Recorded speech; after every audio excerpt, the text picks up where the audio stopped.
शिक्षक वर्ग व विद्यार्थी बालमित्रांनो, आज मी गुरुपौर्णिमा विषयावर बोलणार आहे। गुरु म्हणजे आपल्याला योग्य मार्ग दाखवणारे, त्यामध्ये आपले आई वडील, शिक्षक, वरिष्ठ लोक हे सर्वच आपले गुरु असतात।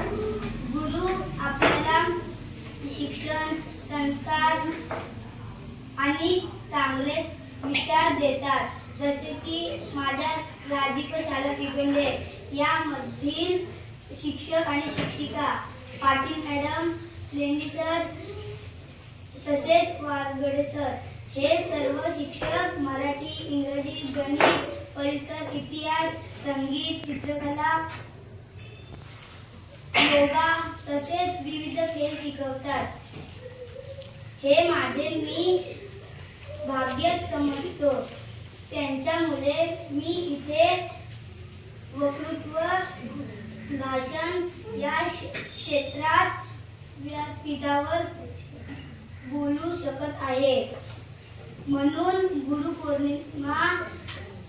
गुरुपौर्णिमेच्या दिवशी आपण त्यांचे आभार मानतो।